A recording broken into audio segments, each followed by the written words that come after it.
अस्सलाम वालेकुम everyone, welcome back to my channel Iram Naaz and family with another video. Eid के लिए ना मुझे थोड़ी सी ग्रॉसरी करनी थी, तो फिर मैं ग्रॉसरी के लिए आई हूँ। बच्चों को प्ले एरिया में मैंने छोड़ा है और अब मैं ग्रॉसरी के लिए जा रही हूँ।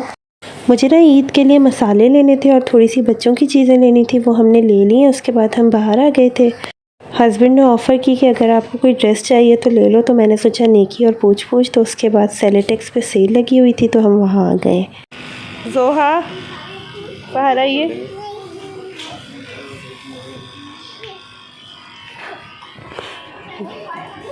अंकल आ रहे हैं, पकड़ लेंगे। पुलिस वाले अंकल आ रहे हैं, पुलिस वाले वो खड़े हुए। हस्बैंड को ना मेरे लिए ये 2 ड्रेसेस पसंद आए थे। अब आप लोग कमेंट सेक्शन में मुझे बताइएगा कि इन दोनों में से मैंने कौन सा ड्रेस लिया होगा। और जोहा को तो ना इनकी बेंचेस ही बहुत ज़्यादा पसंद आ गई थी, तो ये बेंच को ना अपना बेडरूम समझ कर ना आराम से लेटी हुई थी। यहाँ की अच्छी बात ये थी कि इनके प्राइस रीज़नेबल थे और सारे ड्रेसेस इनके समर फ्रेंडली थे। स्टफ़ बहुत अच्छा था, स्टिच अनस्टिच दोनों में वैरायटी बहुत अच्छी थी। घूम कर ना हमें बहुत भूख लग गई थी। उसके बाद हम खाना खाने के लिए अलहाज आ गए और इनका मेन्यू कार्ड ना पासपोर्ट का लुक दे रहा था। रशियन सैलड इनका टेस्ट में अच्छा था और इनके पास ना पिज़्ज़ा बॉम्ब के नाम से एक डिश थी, तो मैंने सोचा कि ट्राई करती हूँ, लेकिन ये तो बिल्कुल ही टेस्टलेस थी। कढ़ाई इनकी अच्छी थी, वो खाकर अब हम घर वापस आ गए। ग्रॉसरी करना इतना मुश्किल काम नहीं है जितना उसको समेटना मुश्किल काम है। वैसे तो मैं अपने किचन के कैबिनेट्स हर 15 डेज़ बाद साफ़ करती हूँ, तो वो साफ़ ही थे, लेकिन मुझे सामान रखना था तो मैंने सोचा चलो थोड़ा सा इसको दोबारा से साफ़ कर लेते हैं। तो जो भी थोड़ी बहुत डस्ट थी वो मैंने साफ़ कर ली है। जो भी मसाले वगैरह सेट करने थे वो सब मैंने सेट कर लिए। उसके बाद मैं आपको ना यहाँ एक टिप देना चाहूँगी कि जब भी आप अपने कैबिनेट साफ़ करें, चाहे आपके कैबिनेट्स में कॉकरोचेस हों या ना हो, लेकिन ये जेल आप ज़रूर लगा दें। ये जेल लगाने का फ़ायदा ये होता है कि कॉकरोचेस के साथ साथ जो और भी कीड़े मकोड़े होते हैं ना, वो आपके कैबिनेट्स में नहीं आते। और मेरी ये ना रेगुलर की रूटीन है, जब भी मैं कैबिनेट क्लीन करती हूँ तो ये मैं जेल ज़रूर लगाती हूँ। पहले मेरे मसालों में ना इस तरह के छोटे छोटे से कीड़े हो जाते थे और जितना भी मैं साफ़ करके उनको रखती थी फिर दोबारा से हो जाते थे। तो उसके लिए मैं आपको टिप बताती हूँ कि अगर किसी के साथ ऐसा है कि उनके मसालों में इस तरह के कीड़े पड़ जाते हैं, तो आप तेज़पात का पत्ता, जो बे लीफ होता है ना, आप पहले जो है ना वो कंटेनर को धो के खुश्क कर लें, उसमें पहले बे लीफ डालें। उसके बाद जो भी मसाला आपको फ़िल करना है वो फ़िल करके ऊपर से एक और तेज़पात का पत्ता रख के उसको बंद कर दें। इसी तरह आपके जिस स्पाइसेस में भी इस तरह के कीड़े हो जाते हैं ना, उसमें आप इस तरह से कर सकते हैं। तो जब से ये मैंने ना टिप यूज़ की है तो उसके बाद से इस तरह के कीड़े मेरे मसालों में नहीं हुए। यहाँ पर ना मैंने सारे मसालों को रिफ़िल कर दिया और ये वाला कैबिनेट मेरा ना डन हो गया है। तो अब मैं ना आपको दूसरी टिप देती हूँ। इसी तरह ना मेरी जो दाल वगैरह होती थी, चने वगैरह होते थे, उसमें इस तरह के छोटे छोटे कीड़े हो जाते थे। तो अगर किसी के साथ ऐसा है ना, तो उसकी टिप ये है कि सबसे पहले तो आप उनको ना एक एयर टाइट कंटेनर में रखें, और जब भी आप एयर टाइट कंटेनर में भी रखें तो उसमें भी आप एक बे लीफ, जो तेज़पात का जिसको पत्ता कहते हैं, वो डालें। फिर आप जो भी फिल करना है दाल वगैरह वो आप रखें, और ऊपर से एक और तेज़पात का पत्ते के साथ साथ ना 2 लौंग भी आप उसमें 2 से 3 लौंग ऐड कर दें।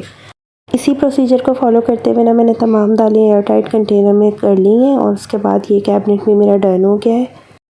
कैबिनेट साफ़ करने के बाद ना मैंने सोचा कि चलो डीप फ्रीज़र भी साफ़ कर लेते हैं, क्योंकि मैं अम्मी की तरफ रुकने गई हुई थी और आई हूँ तो यहाँ तो भाई पूरे ग्लेशियर जमे हुए हैं।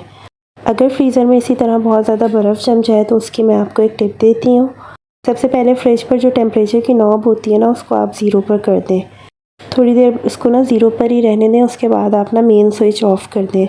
मेन स्विच ऑफ़ करने के बाद जो भी बर्फ़ जमा हुआ है ना फ्रीज़र में आपके, उसमें आप नमक डाल दें। आपको सामान निकालने की ज़रूरत नहीं है, सामान जो भी आपका पड़ा हुआ है ना वो आप फ्रीज़र में ही रहने दें।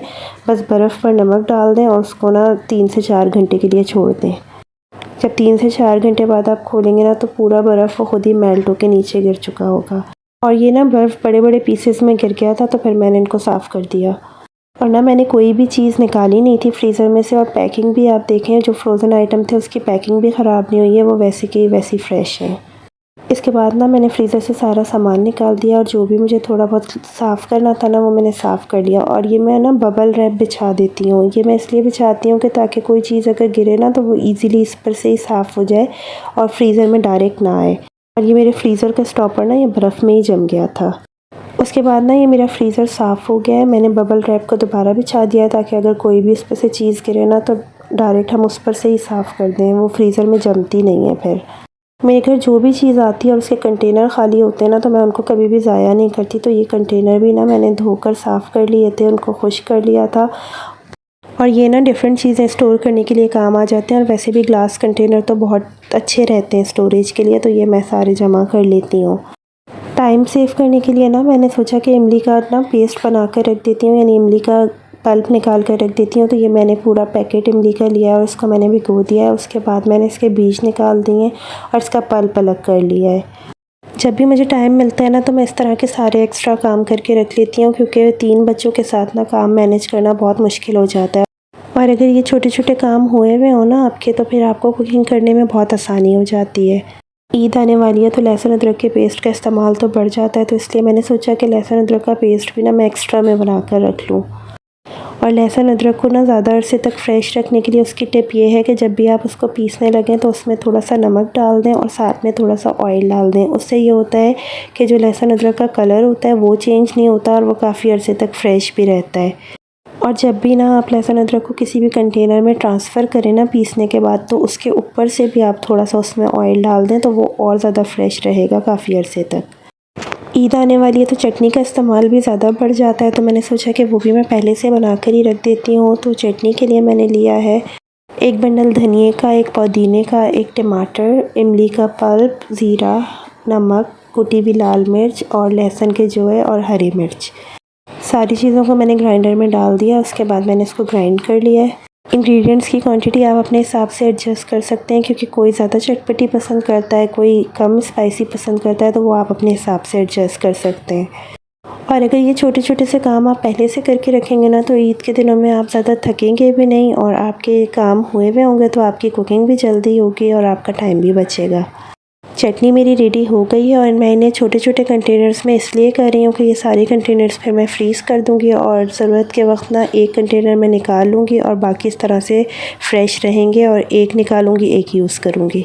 वैसे तो मैं ये मीट टेंडराइज़र पाउडर ले आई थी, यानी गोश्त गलाने का पाउडर, लेकिन नेचुरल चीज़ की बात अलग होती है, तो इसलिए मैंने सोचा कि कच्चे पपीते का भी पेस्ट बना कर रख लेती हूँ। इसको काट के मैंने इसका पेस्ट बना लिया और साथ में मैंने इसमें भी नमक और थोड़ा सा ऑयल ऐड कर दिया, ताकि ये काफ़ी अरसे तक फ्रेश रहे। एक और टिप यह है कि टाइम बचाने के लिए ना आप हरा मसाला यानी धनिया पुदीना वगैरह पहले से बना कर रख लें। उससे ये होता है कि जब भी आप कुकिंग करते हैं ना और जल्दी में भी होते हैं, तो ये चीज़ें बनी हुई होती हैं, तो फटाफट से कुकिंग हो जाती है। उसके लिए ना मैंने कंटेनर में पहले एक टिश्यू पेपर रखा है, उसके बाद मैंने हरी मिर्ची रखी हैं, उसके बाद मैंने एक और टिश्यू पेपर रखा है और उसको फिर कवर कर दिया है। इस तरह से ना ये मिर्चें, धनिया और पुदीना वगैरह बिल्कुल फ्रेश रहते हैं और मॉइस्चर एब्जॉर्ब नहीं करते।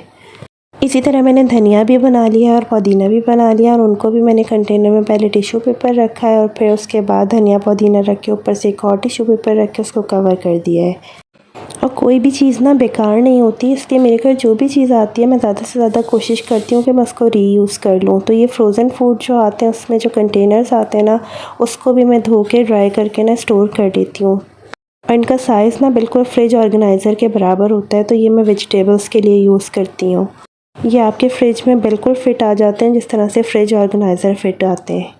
और मुझे ना हर चीज़ ऑर्गेनाइज्ड बहुत अच्छी लगती है, तो इसलिए मैंने ये टैग्स बना लिए थे कि जो जो कंटेनर है उस पे लगा दूँगी कि इसके अंदर क्या है, क्योंकि बाज़ दफ़ा जब चीज़ फ्रीज़ हो जाती है ना, तो आपको समझ में नहीं आता कि लहसुन अदरक का पेस्ट कौन सा है और कच्चा पपीता कौन सा है।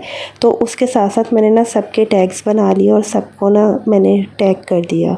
वेजिटेबल्स तो ज़ाहिर सी बात है फ्रिज में ही रखी जाती हैं, लेकिन जो और आइटम्स थे, यानी चटनी थी, कच्चा पपीता था और जिंजर गार्लिक पेस्ट था, उसका एक एक कंटेनर मैंने फ्रिज में रखा है, जो अभी रिसेंटली यूज़ हो जाएगा, और जो बाकी हैं वो फिर मैंने एक्स्ट्रा में उसको फ्रीज़ कर दिया है, ताकि वो फिर नेक्स्ट टाइम जब ये वाला ख़त्म हो जाएगा तो फिर मैं फ्रीज़र से दूसरा निकाल लूँगी। मेरा बकरा ईद का काम काफ़ी हद तक कंप्लीट हो चुका है। अगर आपको वीडियो पसंद आई हो तो वीडियो को लाइक कीजिएगा, मेरे चैनल को सब्सक्राइब कीजिएगा, और अगर आपको ये टिप्स अच्छी लगी हो तो मुझे कमेंट सेक्शन में ज़रूर बताइएगा। अपना बहुत ज़्यादा ख्याल रखिएगा, दुआओं में याद रखिएगा। हैप्पी ईद मुबारक इन एडवांस। अल्लाह हाफ़िज़।